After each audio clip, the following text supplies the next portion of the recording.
ನಮಸ್ಕಾರ. ಸುಖೀಭವ ವಿಶೇಷ ಕಾರ್ಯಕ್ರಮಕ್ಕೆ ಸ್ವಾಗತ. ನಾನು ದಿವ್ಯ ಶ್ರೀದಾಸ್. ವೀಕ್ಷಕರೇ, ಆರೋಗ್ಯವೇ ಭಾಗ್ಯ ಅಂತ ಹೇಳ್ತೀವಿ.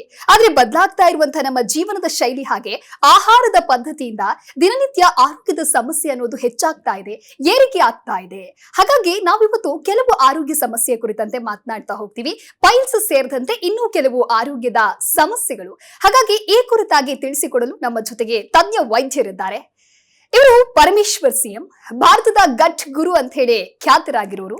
ಹಾಗೆ ಖ್ಯಾತ ಕೊಲೊರೆಕ್ಟಲ್ ಸರ್ಜನ್ ಹಾಗೂ ಗಟ್ ಸ್ಪೆಷಲಿಸ್ಟ್, ಹಾಗೆ ಸ್ಮೈಲ್ಸ್ ಇನ್ಸ್ಟಿಟ್ಯೂಟ್ ಆಫ್ ಗ್ಯಾಸ್ಟ್ರೋಎಂಟರಾಲಜಿ ಸಂಸ್ಥೆಯ ಸಂಸ್ಥಾಪಕರು ಹೌದು. 25 ವರ್ಷಗಳಿಗೂ ಹೆಚ್ಚು ಕಾಲ ವೈದ್ಯಕೀಯ ಕ್ಷೇತ್ರದಲ್ಲಿ ಸೇವೆಯನ್ನ ಸಲ್ಲಿಸಿದ್ದಾರೆ. 50,000ಕ್ಕೂ ಹೆಚ್ಚು ಆಪರೇಷನ್ ನಡೆಸಿ 5 ಲಕ್ಷಕ್ಕೂ ಅಧಿಕ ರೋಗಿಗಳಿಗೆ ಟ್ರೀಟ್ಮೆಂಟ್ ಅನ್ನ ನೀಡಿದ್ದಾರೆ.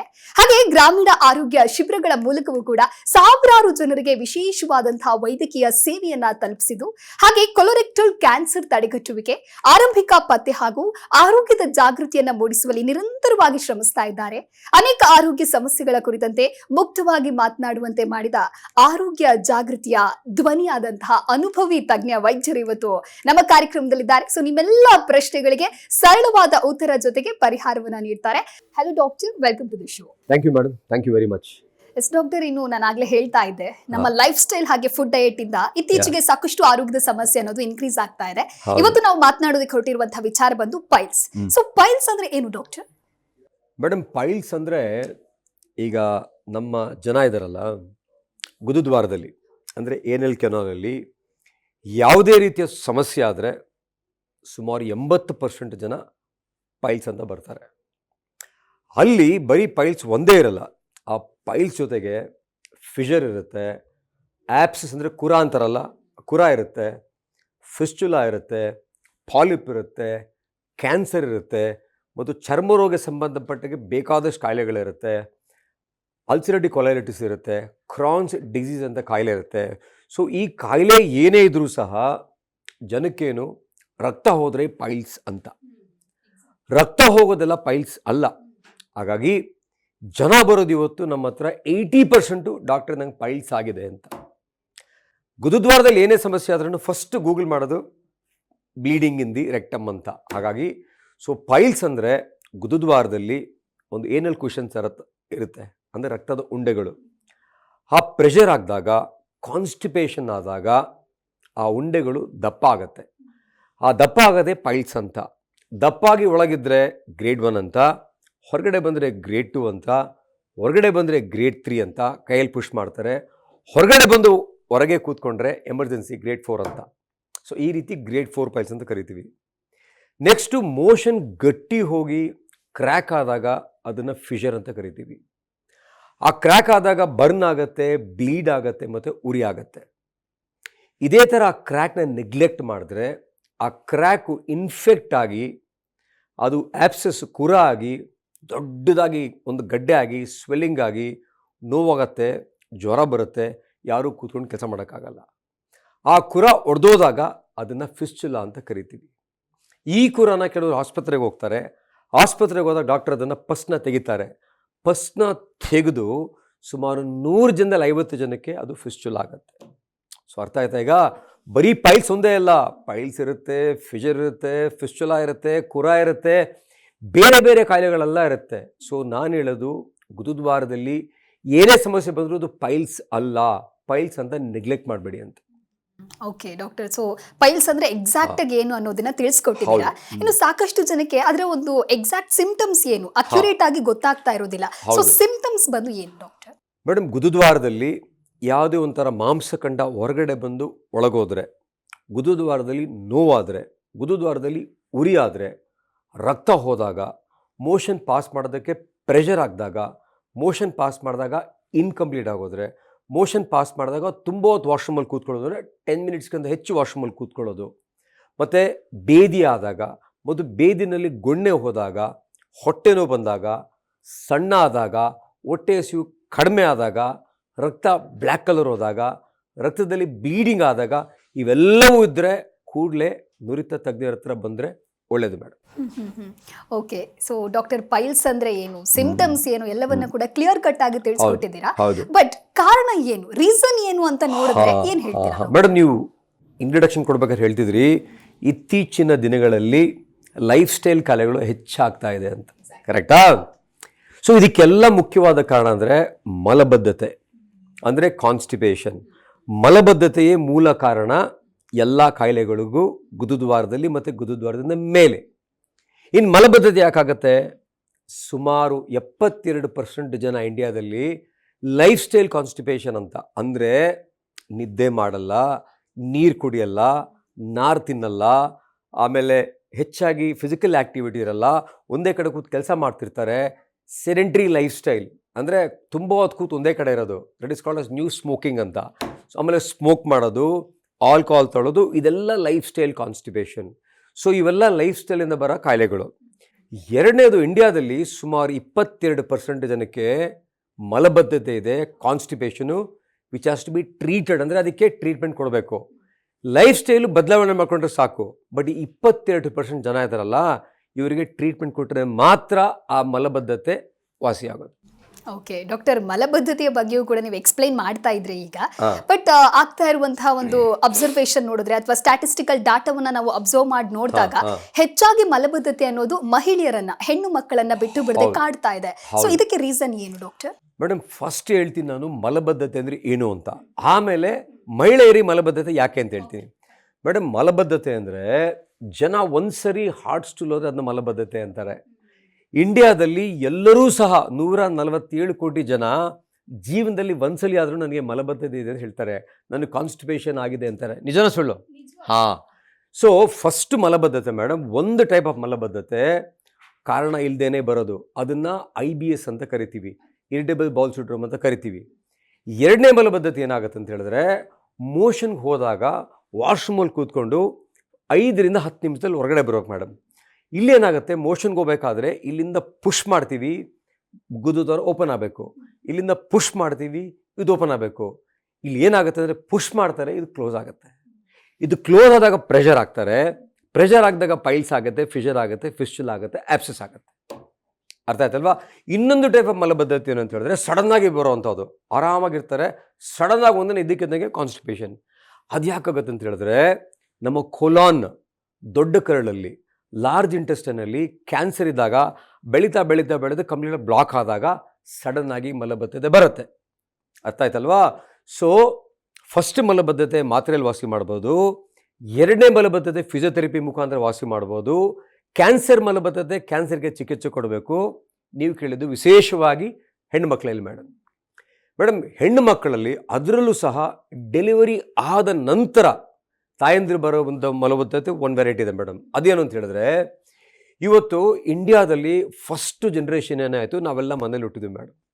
ನೆಕ್ಸ್ಟು ಎಲ್ಲ PHCಗಳಲ್ಲಿ, ತಾಲೂಕು ಹಾಸ್ಪಿಟಲ್ ಹುಟ್ಟಿದ್ರು ಮೇಡಮ್. ಇವಾಗೆಲ್ಲ ಬರೀ ಮೇಲೇ ಹುಡ್ತಾರಲ್ಲ, ಯಾರು ಕೆಳಗೆ ಹುಟ್ಟಲ್ಲ, ಎಲ್ಲೋ ಒಂದು ದೊಡ್ಡ ದೊಡ್ಡ ಬಣ್ಣವಾದ ಮೇಲೆ ಹುಡ್ತಾರೆ. ಸೊ ಏನಾಗಿದೆ, ನ್ಯೂಟ್ರಿಷನ್ ಚೆನ್ನಾಗಿ ಏನಾಗಿದೆ, ನಾರ್ಮಲ್ ಡೆಲಿವರಿಗೆ ಹೋಗ್ತಾರೆ ಮೇಡಮ್. ನಾರ್ಮಲ್ ಡೆಲಿವರಿನ ಯಾರಿಗೆ ಮಾಡಬೇಕು, ಯಾರಿಗೆ ಮಾಡಬಾರ್ದು ಅಂತ ಗೈಡ್ಲೈನ್ಸ್ ಇದೆ. ಇವತ್ತೇನಾಗಿದೆ, ಜನಕ್ಕೆಲ್ಲ ನಂಗೆ ನಾರ್ಮಲ್ ಡೆಲಿವರಿನೇ ಬೇಕು ಅಂಥೇಳಿ ಕಾಯ್ತಾರೆ ರಾತ್ರಿ ಎಲ್ಲ.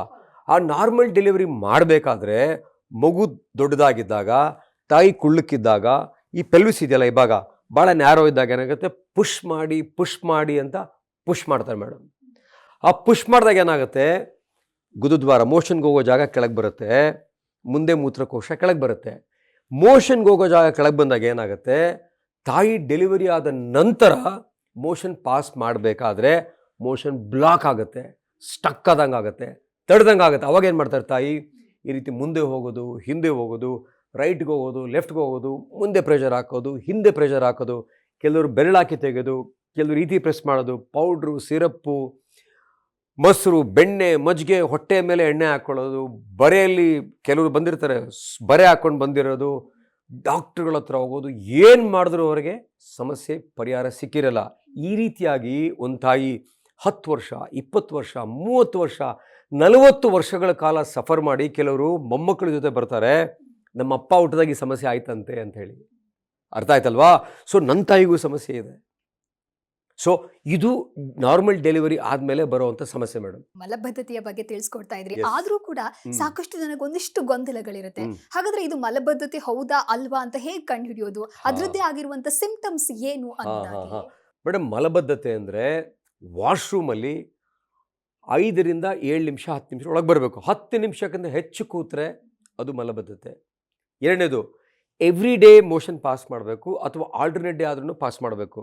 3 ದಿನಕ್ಕೊಂದ್ಸರಿ ಮಾಡಿದ್ರೆ ಅದು ಮಲಬದ್ಧತೆ. ಮೂರನೇದು, ಸಡನ್ನಾಗಿ ಆರಾಮಾಗಿ ಹೋಗ್ತಾ ಇರ್ತಾರೆ, ಸಡನ್ನಾಗಿ ಬ್ಲಾಕ್ ಆದರೆ ಅದು ಮಲಬದ್ಧತೆ. 4ನೇದು, ಈ ಕುರಿ ಪಿಚ್ಕೆ ನೋಡಿದ್ದೀರಾ, ಪೆಲ್ಲೆಟ್ಸು, ಕುರಿ ಥರ ಕಕ್ಕಸೋದ್ರೆ ಅದು ಮಲಬದ್ಧತೆ. So ಮಲಬದ್ಧತೆಯಲ್ಲಿ ವೆರೈಟಿಗಳಿದೆ madam. ಹೆಚ್ಚೊತ್ತು ಕೂತ್ಕೊಳ್ಳೋದು, ಗಟ್ಟಿಯಾಗಿ ಹೋಗೋದು, ಪ್ರೆಷರ್ ಹಾಕೋದು, ಮುಕ್ಕೋದು, ಇದೆಲ್ಲ ಆದರೆ ಮಲಬದ್ಧತೆ. ಯಾವ ರೀತಿಯಂತ ಮಲಬದ್ಧತೆ ಪ್ರಾಪರಾಗಿ ಡಯಾಗ್ನೋಸ್ ಮಾಡಬೇಕು, ಆನಂತರ ನಾವು ಟ್ರೀಟ್ ಮಾಡಬೇಕು. ಇವತ್ತು ಯಾರೇ ಹೋಗಲಿ ಮಲಬದ್ಧತೆಯಿಂದ ಪೌಡ್ರ್ ತಗೋ, ಸಿರಪ್ ತಗೋ, ಅದ್ರ ಜೊತೆಯಲ್ಲಿ ಆ್ಯಡ್ಸ್ ಬರುತ್ತಲ್ಲ, ಈ ಆ್ಯಡ್ಸ್ ಬಂದು ಮೇಡಮ್ ಏನಾಗಿದೆ, ಒಂದು ಯುವಕ ಮಲಬದ್ಧತೆ ಆಗಿದೆ, 23 ವರ್ಷ, ಯಾವುದೋ ರೇಡಿಯೋದಲ್ಲಿ ಆ್ಯಡ್ ಬಂದಿದೆ, ತೊಗೊಂಡಿದ್ದಾನೆ ಒಂದು ಪೌಡರು, ಹಾಗೆ ಕಾಲ ಕಳಿತಾನೆ, ಕೊನೆಗೆ ಬಂದ ಬ್ಲೀಡಿಂಗ್ ಅಂತ ಸ್ಕೋಪ್ ಹಾಕಿ ನೋಡ್ತೀವಿ, ಕ್ಯಾನ್ಸರ್ ಇರುತ್ತೆ. ಸೊ ಯಾರೇ ಆಗಲಿ ಮಲಬದ್ಧತೆ ಇದ್ದರೆ ಅದನ್ನು ಬರೀ ಸಿರಪು ಪೌಡ್ರಲ್ಲಿ ವಾಸಿಯಾಗೋದಲ್ಲ, ಯಾಕೆ ಮಲಬದ್ಧತೆ ಅಂತ ಪತ್ತೆ ಹಚ್ಚಿ ಆ ನಂತರ ಟ್ರೀಟ್ಮೆಂಟ್. ಡಾಕ್ಟರ್, ಮಲಬದ್ಧತೆ ಬಗ್ಗೆ ನಾವು ಮಾತನಾಡ್ತಾ ಇದ್ವಿ, ಬಟ್ ಇವಾಗ ಅಬ್ಸರ್ವ್ ಮಾಡಿ ನೋಡಿದ್ರೆ ಡಾಟಾವನ್ನ ನಾವು ಅನಾಲಿಸಿಸ್ ಮಾಡಿದಾಗ ಮಕ್ಕಳಲ್ಲಿ ಹೆಚ್ಚಾಗಿ ಕಂಡು ಬರ್ತಾ ಇದೆ. ಏನಕ್ಕೆ, ಯಾಕಿರ್ಬೋದು doctor? Madam, you very right actually. ಮಕ್ಕಳಲ್ಲಿ ಇವತ್ತು ಹೆಚ್ಚಾಗಿ ಮಲಬದ್ಧತೆ ಬರ್ತಾ ಇದೆ ಮೇಡಮ್. ಯಾಕೆ ಬರ್ತಾ ಇದೆ ಅಂತ ಹೇಳಿದ್ರೆ ಮೇಡಮ್, ಇವತ್ತು ಮಕ್ಕಳಲ್ಲಿ ಟಿಫನ್ ಬಾಕ್ಸ್ಗೆ French fries, peri peri fries, pizza, burger, tiffin ಬಾಕ್ಸಲ್ಲಿ ಇಡ್ಲಿ, ದೋಸೆ, ಉಪ್ಪಿಟ್ಟು, ಚಿತ್ರಾನ್ನ ಮರ್ತೇ ಬಿಟ್ಟಿದ್ದೀವಿ ನಾವು. ಸೊ ಮಕ್ಕಳೆಲ್ಲ ಬರ್ಡೇ ಪಾರ್ಟೀಸ್ ಇವತ್ತು ದೊಡ್ಡ ದೊಡ್ಡ ಮಾಲ್ಗಳಲ್ಲಿ ಮಾಡ್ತಾರೆ, ಎಲ್ಲ ಜಂಕ್ ಫುಡ್ ತಿಂತಾರೆ, ಫ್ರೈ ತಿಂತಾರೆ, ಅದೇನೋ ಕೆಂಪು ನೀರು, ಯೆಲ್ಲೋ ಕಲರ್ ನೀರು, ವೈಟ್ ನೀರು, ಏನೇನೋ ನೀರೆಲ್ಲ ಮಕ್ಕಳು ಕುಡಿತಾರೆ. ಮಕ್ಕಳು ಜ್ಯೂಸ್ ಕುಡಿಯೋದ್ಬಿಟ್ಟು ಯಾವುದೋ ಕಲರ್ ನೀರು ಕುಡಿತಾ ಇದ್ದಾರೆ. ಮಕ್ಕಳು ಎಳ್ನೀರು ಕುಡಿಯೋದ್ಬಿಟ್ಟು ಕಲರ್ ನೀರು ಕುಡಿತಾರೆ. ಮಕ್ಕಳು ಹಣ್ಣು ತಿನ್ನೋ ಬದಲು ಇವತ್ತು ಜಂಕ್ ತಿಂತಾ ಇದ್ದಾರೆ. ಸೊ ಇದರಿಂದಾಗಿ ಏನಾಗ್ತಾ ಇದೆ, ಮಕ್ಕಳಲ್ಲಿ ಮಲಬದ್ಧತೆ ಹೆಚ್ಚಾಗ್ತಾ ಇದೆ. ಈ ಮಲಬದ್ಧತೆ ಮಕ್ಕಳಲ್ಲಿ ಹೆಚ್ಚಾಗಿ ಮಕ್ಕಳಿಗೂ ಸಹ ಪೈಲ್ಸು, ಫಿಷರು, ಫಿಸ್ಚುಲಾ, ಆ್ಯಪ್ಸಸ್ಸು ಎಲ್ಲ ಹೆಚ್ಚಾಗ್ತಾ ಇದೆ. ಇದರ ಜೊತೆಯಲ್ಲಿ ಮೇಡಮ್ ಇನ್ಫ್ಲಾಮೇಟ್ರಿ ಬೌಲ್ ಡಿಸೀಸ್ ಅಂತ ಒಂದು ಕಾಯಿಲೆ ಮೇಡಮ್. ಅದರಲ್ಲಿ 2 ವೆರೈಟಿ ಇದೆ. ಒಂದು ಅಲ್ಸರೇಟಿವ್ ಕೊಲೈಟಿಸ್ ಅಂತ, ಒಂದು ಕ್ರಾನ್ಸ್ ಡಿಸೀಸ್ ಅಂತ. ಇದು ಇತ್ತೀಚೆಗೆ 100 ಜನಕ್ಕೆ ಇಂಡಿಯಾದಲ್ಲಿ ಪತ್ತೆ ಆದರೆ 25 ಜನಕ್ಕೆ ಮಕ್ಕಳಲ್ಲೇ ಬರ್ತಾ ಇದೆ ಮೇಡಮ್. ಎಷ್ಟು? 100ಕ್ಕೆ 25 ಮಕ್ಕಳಲ್ಲೇ. ಯಾವ age group? 5 to 15 years age group ಬರ್ತಾ ಇದೆ. ಸೊ ಡಾಕ್ಟರ್, ನೆಕ್ಸ್ಟ್ ಪಾಯಿಂಟ್ ಅಂತ ಬಂದಾಗ ಫಿಸ್ತುಲಾ, ಎಲ್ಲರೂ ಹೇಳ್ತಾರೆ ಈ ರೀತಿ ಒಂದು ಸಮಸ್ಯೆ ಇದೆ ಅಂತ, ಬಟ್ ನನಗನ್ಸೋ ಪ್ರಕಾರ ಸಾಕಷ್ಟು ಜನಕ್ಕೆ ಎಕ್ಸಾಕ್ಟ್ ಮೀನಿಂಗ್ ಏನು ಅಂತಾನೆ ಗೊತ್ತಿರೋದಿಲ್ಲ. ಸುಮ್ಮನೆ ಒಂದು ಫಿಸ್ತುಲಾ ಅನ್ನುವಂತ ವರ್ಡ್ ಹೇಳ್ಬಿಡ್ತಾರೆ, ಅಥವಾ ಇದೇ ಒಂದು ದೊಡ್ಡ ಆರೋಗ್ಯ ಸಮಸ್ಯೆ ಅಂತ ಅಂದ್ಕೊಳ್ತಾರೆ. ಸೊ ಎಕ್ಸಾಕ್ಟ್ ಆಗಿ ಏನಿದು ಡಾಕ್ಟರ್? ಮೇಡಮ್, ನೀವು ಹೇಳ್ದಂಗೆ ಆ್ಯಕ್ಚುಲಿ ಜನ ಇದನ್ನ ಇವತ್ತು ದೊಡ್ಡ ಆರೋಗ್ಯ ಸಮಸ್ಯೆ ಅಂತ ಅಂದ್ಕೊಂಡಿದ್ದಾರೆ ಮೇಡಮ್. ಇಂಡಿಯಾದಲ್ಲಿ 10% ಜನಕ್ಕೆ ಫಿಸ್ಚುಲಾ ಇದೆ. ನಾನು ಆಗಲೇ ಹೇಳ್ದಂಗೆ ಫಿಸ್ಚುಲಾ ಆಗೋದು ಕುರ ಆದಾಗ ಹೊಡೆದೋಗಿ ಫಿಸ್ಚುಲಾ ಆಗುತ್ತೆ. ಎರಡನೇದು ಕುರ ಆಗುತ್ತೆ, ಆಸ್ಪತ್ರೆಗೆ ಹೋಗ್ತಾರೆ, ಡಾಕ್ಟರ್ ಅದನ್ನು ಪಸ್ ತೆಗಿತಾರೆ. 50% ಜನಕ್ಕೆ ಫಿಸ್ಚುಲಾನ ಗಿಫ್ಟ್ ಕೊಟ್ಟು ಕಳಿಸ್ತಾರೆ ಮೇಡಮ್. ಅರ್ಥ ಆಯ್ತಲ್ವಾ? ಸೊ ಫಿಸ್ಚುಲಾ ಬರೋದು ಮೇಡಮ್ 90% ಬ್ಯಾಕ್ಟೀರಿಯಾಯಿಂದ. ಅಂದರೆ ಮೋಷನ್ ಪಾಸ್ ಮಾಡೋದು ಮುಕ್ಕಿದಾಗ, ಗಟ್ಟಿಯಾಗೋದಾಗ, ಕೆಟ್ಟು ವಾಶ್ರೂಮಲ್ಲಿ ಕೂತ್ಕೊಂಡ್ರೆ ಬ್ಯಾಕ್ಟೀರಿಯಾದಿಂದ ಫಿಸ್ಚುಲಾ ಬರುತ್ತೆ. ಎರಡನೇದು ಇನ್ನು 10% ಬರೋದು ಫಿಸ್ಚುಲಾ TBಯಿಂದ ಬರುತ್ತೆ. ಅಲ್ಸರೇಟಿವ್ ಕೊಲೈಟಿಸ್ ಈಗೇನಲ್ಲ ಅದರಿಂದ ಬರುತ್ತೆ. ಕ್ರಾನ್ಸ್ ಡಿಸೀಸ್ ಅದರಿಂದ ಬರುತ್ತೆ. ಅರ್ಥ ಆಯ್ತಲ್ವಾ? ಸೊ ಫಿಸ್ಚುಲಾನ ಯಾವುದೇ ಕಾರಣಕ್ಕೂ ನೆಗ್ಲೆಕ್ಟ್ ಮಾಡಬಾರ್ದು. ನೆಗ್ಲೆಕ್ಟ್ ಮಾಡಿದ್ರೆ ಈ ಫಿಸ್ಚುಲಾ ಸುಮಾರು 2% ಕ್ಯಾನ್ಸರ್ಗೆ ಕನ್ವರ್ಟ್ ಆಗುತ್ತೆ. ನಮ್ಮ ಹತ್ರ ಲಾಸ್ಟ್ 6 ವರ್ಷದಲ್ಲಿ 7 ಜನ ಫಿಸ್ಚುಲಾ ಕ್ಯಾನ್ಸರ್ ಕನ್ವರ್ಟ್ ಆಗಿ ಬಂದಿದ್ದಾರೆ ಮೇಡಮ್. ಸೊ ಫಿಸ್ಚುಲಾನ ಮಾತ್ರ ಯಾವುದೇ ಕಾರಣಕ್ಕೂ ನೆಗ್ಲೆಕ್ಟ್ ಮಾಡಬಾರ್ದು. ಓಕೆ. ಸೊ ಡಾಕ್ಟರ್, ಇದು ಫಿಸ್ಚುಲಾ ಅಂತ ಹೇಳಿ ಗೊತ್ತಾಗೋದು ಹೇಗೆ? ಅದಕ್ಕೆ ಇರುವಂತಹ ಲಕ್ಷಣಗಳನ್ನು ತಿಳಿಸೋದು. ಮೇಡಮ್, ಫಿಸ್ಚುಲಾ ಆದರೆ ಆ ಗುದದ್ವಾರದಲ್ಲಿ ಪಸ್ ಹೋಗ್ತಾ ಇರುತ್ತೆ, ಸ್ಮೆಲ್ ಬರ್ತಾ ಇರುತ್ತೆ, ಅವಾಗ ಸೀಲ್ ಆಗುತ್ತೆ, ವಾಸಿ ಆಗುತ್ತೆ ಅನ್ಕೋತಾರೆ, ಮತ್ತೆ ಬಸ್ ಬರುತ್ತೆ. ಇದೇ ಥರ ಎಷ್ಟೋ ಜನ 5, 10, 20 ವರ್ಷ ಹಾಗೇ ಕಾಲ ಕಳೆದು ಬಿಟ್ಟಿದ್ದಾರೆ. ಅದ್ರ ಜೊತೆಯಲ್ಲಿ ಫಿಸ್ಚುಲಾನ ಹಾಗೆ ಬಿಟ್ಟು ಗಂಡಸರು ಏನಾಗಿದೆ, ಫಿಸ್ಚುಲಾ ಮೇಲಕ್ಕೆ ಹೋಗಿ ಸ್ಕ್ರೋಟಮ್ ಅಂದರೆ ಪ್ರೈವೇಟ್ ಪಾರ್ಟ್ಗೆ ಅದೆಲ್ಲ ಗ್ಯಾಂಗ್ರೀನ್ ಆಗಿರೋ ಕೇಸಸ್ಸು ನಾವು ನೋಡಿದ್ದೀವಿ. ಹೆಣ್ಮಕ್ಳು ನೆಗ್ಲೆಕ್ಟ್ ಮಾಡಿ ಫಿಸ್ಚುಲಾ ಹೋಗಿ ವೆಜೈನಾದಲ್ಲಿ ಪ್ರೈವೇಟ್ ಪಾರ್ಟಲ್ಲಿ ಓಪನ್ ಆಗಿ ಅಲ್ಲಿಂದ ಮೋಷನ್ ಬರೋದು ನೋಡಿದ್ದೀವಿ ನಾವು. ಅದನ್ನು ರೆಕ್ಟೋ ವೆಜೈನಲ್ ಫಿಸ್ಚುಲಾ ಅಂತ ಕರಿತೀವಿ. ಹಾಗಾಗಿ ಫಿಸ್ಚುಲಾ ಇದ್ದರೆ ಪಸ್ ಹೋಗ್ತಾ ಇರುತ್ತೆ, ನೋವು ಬರ್ತಾ ಇರುತ್ತೆ, ಪದೇ ಪದೇ ಜ್ವರ ಬರ್ತಾ ಇರುತ್ತೆ, ಪದೇ ಪದೇ ಬೇದಿ ಆಗ್ತಾ ಇರುತ್ತೆ. ಸೊ ಹಾಗಾಗಿ ಈ ಲಕ್ಷಣಗಳಿದ್ದರೆ ಎಷ್ಟೋ ಜನ ಪ್ರೈವೇಟ್ ಆ್ಯಕ್ಟಿವಿಟಿ ಇರುತ್ತಲ್ಲ, ಗಂಡ ಹೆಂಡತಿ ಸೇರಲ್ಲ ಅವರು. ಒಂದು ಕೇಸಲ್ಲಿ ಫಿಸ್ಚುಲಾ ಇದೆ ಅಂತ ಡೈವರ್ಸ್ ಆಗಿದೆ. ಒಂದು ಕೇಸಲ್ಲಿ ಫಿಸ್ಚುಲಾ ಇದೆ, ಗಂಡನಿಗೆ 2 ಸರಿ ಆಪರೇಷನ್ ಆಗೋದು ವಾಸಿ ಆಗಿಲ್ಲ ಅಂತ ಒಂದು ಹೆಣ್ಮಗಳು ನೇಣು ಹಾಕೊಂಡ್ಬಿಟ್ಟಿದ್ದಾಳೆ. ಹಾಗಾಗಿ ಫಿಸ್ಚುಲಾ ಒಂದು ದೊಡ್ಡ ಸಾಮಾಜಿಕ ಸಮಸ್ಯೆ, ಆರೋಗ್ಯ ಸಮಸ್ಯೆಗಿಂತ ಹೆಚ್ಚಾಗಿ ಇದು ಸಾಮಾಜಿಕ ಸಮಸ್ಯೆ ಮೇಡಮ್. ಡಾಕ್ಟರ್, ಈ ಫಿಸ್ತುಲಾ ಅಂತ ಅಂದ ತಕ್ಷಣ ಹಾ ಮೋಷನ್ ಕಂಟ್ರೋಲ್ ಆಗುತ್ತೆ ಹಾ ಅನ್ನೋದನ್ನ ನಾವು ಹೆಚ್ಚಾಗಿ ಕೇಳಿರ್ತೀವಿ. ಹಾ ಈ ಹಾ ಬಗ್ಗೆ ಏನ್ ಹೇಳ್ತೀರಾ ಡಾಕ್ಟರ್? ಮೇಡಮ್, ನಿಜ ನೀವು ಹೇಳೋದು. ಫಿಸ್ಚುಲಾ ಅಂದ ತಕ್ಷಣ ಏನಾಗುತ್ತೆ, ಮೋಷನ್ ಕಂಟ್ರೋಲ್ ತಪ್ಪೋಗುತ್ತೆ ಆಪರೇಷನ್ ಮಾಡಿಸಿದ್ರೆ ಅಂತೇಳಿ ಎಷ್ಟೋ ಜನ ಮಾಡಿಸಲ್ಲ. ಅದು ಶುದ್ಧ ಸುಳ್ಳು. ಎರಡನೇದು, ಫಿಸ್ಚುಲಾ ಮಾಡಿದ್ರೆ ಮತ್ತೆ ಬರುತ್ತೆ ಅಂತ ಹೇಳ್ತಾರೆ ಮೇಡಮ್. ನಿಜ. ಯಾಕೆ ಮತ್ತೆ ಬರುತ್ತೆ ಅಂತ ಹೇಳಿದ್ರೆ, ಇವ್ರು ಏನು ಮಾಡ್ತಾರೆ, ಫಿಸ್ಚುಲಾ ಆದಾಗ ಸ್ಪೆಷಲಿಸ್ಟ್ ಡಾಕ್ಟರ್ ಹತ್ರ ಬರಲ್ಲ ಇವರು. ಫಸ್ಟು ಮನೆ ಮದ್ದು, ಆಮೇಲೆ ಓವರ್ ದ ಕೌಂಟರ್ ಮೆಡಿಕೇಶನು, ಆಮೇಲೆ ಹೋಗ್ತಾರೆ ನಕಲಿ ವೈದ್ಯರ ಹತ್ರ. ಈ ನಕಲಿ ವೈದ್ಯರಿಗೆ MBBS ಇಲ್ಲ, MS ಇಲ್ಲ, MCH ಇಲ್ಲ, ಏನು ವಿದ್ಯಾರ್ಥಿ ಇರೋದಿಲ್ಲ ಮೇಡಮ್. ಅದು ಈ ಬಸ್ ಸ್ಟ್ಯಾಂಡ್ಗಳಲ್ಲಿ, ರೈಲ್ವೆ ಸ್ಟೇಷನಲ್ಲಿ, ಸಣ್ಣ ಸಣ್ಣ ಬೆಂಗಳೂರಲ್ಲೇ ಸುಮಾರು ಲಕ್ಷಾಂತರ ಜನ ನಕಲಿ ವೈದ್ಯರಿದ್ದಾರೆ ಮೇಡಮ್. ಇವ್ರೇನು ಮಾಡ್ತಾರೆ, ಈ ಫಿಸ್ಚುಲಾ ಇದ್ದಾಗ ಈ ಥರ ಮಜಲಲ್ಲೆಲ್ಲ ಹೋಗಿರುತ್ತೆ ಮೇಡಮ್. ಅದು ಏನಾಗುತ್ತೆ ಗೊತ್ತಾಗಲ್ಲ, ಕಟ್ ಮಾಡಿಬಿಡ್ತಾರೆ ಗುರುದ್ವಾರದಲ್ಲಿ. ಕಟ್ ಮಾಡಿದಾಗ ಮೋಷನ್ ಕಂಟ್ರೋಲ್ ತಪ್ಪೋಗುತ್ತೆ. ಯಾರ ಹತ್ರ ಹೋದಾಗ, ನಕಲಿ ವೈದ್ಯರ ಹತ್ರ ಹೋದಾಗ, ಮತ್ತು ಎಕ್ಸ್ಪೀರಿಯನ್ಸ್ ಇಲ್ಲದೆ ಡಾಕ್ಟರ್ ಹತ್ರ ಹೋದಾಗ. ಎರಡನೇದು ಮತ್ತೆ ಬರುತ್ತೆ. ಫಿಸ್ಚುಲಾನ ಇವತ್ತು ಮೂಲ ಕಾರಣ ಪತ್ತೆ ಹಚ್ಚಬೇಕು. ನಾನು ಹೇಳಿದ್ನಲ್ಲ, TB, ulcerative colitis, Crohn's disease, ಬೇರೆ ಬೇರೆ ಕಾರಣಗಳು. ಎರಡನೇದು, ಫಿಸ್ಚುಲಾ ತೆಗಿಬೇಕಾದ್ರೆ ನಮ್ಮ ಜನ ಬೇರೆ ಸಮೇತ ತೆಗೀರಿ ಅಂತ ಹೇಳ್ತಾರಲ್ಲ, ಹಂಗೆ ಬೇರೆ ಸಮೇತ ತೆಗೆದೆ. ಫಿಸ್ಚುಲಾಗೂ ಬೇರೆ ಇರುತ್ತೆ, ಅದನ್ನು ತೆಗೆದೇ ಹೋದರೆ ಅದು ಮತ್ತೆ ಬರುತ್ತೆ. ಸೊ ನಮ್ಮ ಹತ್ರ ಯಾವ ಫಿಸ್ಚುಲಾ ಮತ್ತೆ ಬಂದಿಲ್ಲ, ಎಲ್ಲೋ ಬಂದಿದ್ರೆ ಅವ್ರು ಲಕ್ಷಕ್ಕೊಂದು ಬಂದಿರ್ಬೋದು. ಎರಡನೇದು, ನಮ್ಮ ಹತ್ರ ಬಂದು ಯಾರಿಗೂ ಮೋಷನ್ ಕಂಟ್ರೋಲು ತಪ್ಪೋದಿಲ್ಲ ಮೇಡಮ್. ಸೊ ಹಾಗಾಗಿ ನಾವು ಇದರಲ್ಲೇ ಎಕ್ಸ್ಪರ್ಟ್ಸ್. ಸೊ ಡಾಕ್ಟರ್, ನಕಲಿ ವೈದ್ಯರ ಬಗ್ಗೆ ಹಾ ನಾವು ಬಹಳ ಚೆನ್ನಾಗಿ ಎಕ್ಸ್ಪ್ಲೈನ್ ಮಾಡ್ತಾ ಇದ್ವಿ. ಸೊ ಈ ನಕಲಿ ವೈದ್ಯರಿಂದ ನಿಜಕ್ಕೂ ಕೂಡ ಮಕ್ಕಳಾಗಿರ್ಬಹುದು, ವೃದ್ಧರಾಗಿರ್ಬಹುದು, ಹ್ಮ್ ಎಲ್ಲರ ಹೆಲ್ತ್ ಜೊತೆಗೆ ಅವ್ರು ಆಟ ಆಡ್ತಾ ಇದ್ದಾರೆ. ಸೊ ಹೌದು ಇದಕ್ಕೆ ಕಂಪ್ಲೀಟ್ ಆಗಿ ಬ್ರೇಕ್ ಹಾಕಬೇಕು, ಹೌದು. ಕಡಿವಾಣ ಹಾಕಬೇಕು ಅಂತ ಹೇಳಿದ್ರೆ ಗವರ್ಮೆಂಟ್ ಪವರ್ ಬಗ್ಗೆ ಏನ್ ಹೇಳ್ತೀರಾ ಡಾಕ್ಟರ್? ಮೇಡಮ್, ನಕಲಿ ವೈದ್ಯರು ಇಂಡಿಯಾದಲ್ಲಿ ಇವತ್ತು 15 ಲಕ್ಷ ಜನ ಇದ್ದಾರೆ ಇಂಡಿಯಾದಲ್ಲಿ. ಇದು ಯುರೋಪಿಯನ್ ಜರ್ನಲ್ ಆಫ್ ಕೊಲೋಪ್ರಾಕ್ಟಾಲಜಿ ಅಂತ ಜರ್ನಲಲ್ಲಿ ಪಬ್ಲಿಷ್ ಆಗಿದೆ, ಚೆಕ್ ಮಾಡಿದ್ದೀನಿ ಬೇಕಾದರೆ. ಸರ್ಕಾರದವರು ಕಡಿವಾಣ ಹಾಕಬೇಕು. ಎಸ್, ಆರೋಗ್ಯ ಇದೆಯಲ್ಲ, ಇದು ಸ್ಟೇಟ್ ಸಬ್ಜೆಕ್ಟ್, ಸೆಂಟ್ರಲ್ ಸಬ್ಜೆಕ್ಟ್ ಅಲ್ಲ. ಇವತ್ತು ಈ ಸರ್ಕಾರದಲ್ಲಿ ನಮ್ಮ ಆರೋಗ್ಯ ಸಚಿವರು 5 ಸ್ಟಾರ್ ಹೋಟೆಲ್ ಮೇಲೆ ದಾಳಿ ಮಾಡಿದ್ದಾರೆ, ಮತ್ತು ಈ ಜಂಕ್ ಫುಡ್ನ ಬ್ಯಾನ್ ಮಾಡಿದ್ದಾರೆ. ಈ ನಕಲಿ ವೈದ್ಯರ ಮೇಲೆ ಕಡಿವಾಣ ಹಾಕೋದು ಅವ್ರಿಗೇನು ಕಷ್ಟದ ಕೆಲಸ ಅಲ್ಲ ಮೇಡಮ್. ದೊಡ್ಡ ಮೆಷಿನರಿ ಇದೆ, ಕಮಿಷನರ್ ಇದ್ದಾರೆ, ಸೆಕ್ರೆಟರಿ ಇದ್ದಾರೆ, DG ಪೊಲೀಸ್ ಇದ್ದಾರೆ, DHOಗಳಿದ್ದಾರೆ. ಎಲ್ಲ ಸರ್ಕಾರದ ಮೆಷಿನರಿ 24 ಅವರ್ಸ್ ಕೆಲಸ ಮಾಡಿದ್ರೆ 24 ಅವರ್ಸಲ್ಲಿ ಎಲ್ಲ ನಕಲಿ ವೈದ್ಯರನ್ನ ಮುಚ್ಚಿ ಎಷ್ಟೋ ಜನರ ಪ್ರಾಣನ ಕಾಪಾಡಬಹುದು, ಮಕ್ಕಳ ಪ್ರಾಣನ ಉಳಿಸ್ಬೋದು, ಕೋಲೋನ್ ಕ್ಯಾನ್ಸರ್ನ ಅರ್ಲಿ ಡಯಾಗ್ನೋಸಿಸ್ ಮಾಡಬಹುದು. ನಕಲಿ ವೈದ್ಯರು ಮೇಡಮ್ ಮುಚ್ಚಿದ್ರೆ ಇವತ್ತು ಆರೋಗ್ಯ ಭಾರತ ಆಗತ್ತೆ. ಸೊ ನಾನು ನಿಮ್ಮ ಜಿ ವಾಹಿನಿಯ ಮುಖಾಂತರ ನನ್ನ ಒಂದು ರಿಕ್ವೆಸ್ಟು ನಮ್ಮ ಸರ್ಕಾರದಲ್ಲಿ ಮತ್ತು ಈ ಒಂದು ದಿಟ್ಟರ ಥರದಿಂದ ಕೆಲಸ ಮಾಡ್ತಾರೋ ಒಂದು ಆರೋಗ್ಯ ಸಚಿವರ ಮನವಿ ಏನಂತ ಹೇಳಿದ್ರೆ, ನೀವೆಲ್ಲ ಕೆಲಸ ಮಾಡ್ತಾ ಇದ್ದೀರಾ, ದಯವಿಟ್ಟು ನಕಲಿ ವೈದ್ಯರ ಮೇಲೆ ಕಡಿವಾಣ ಹಾಕಿ.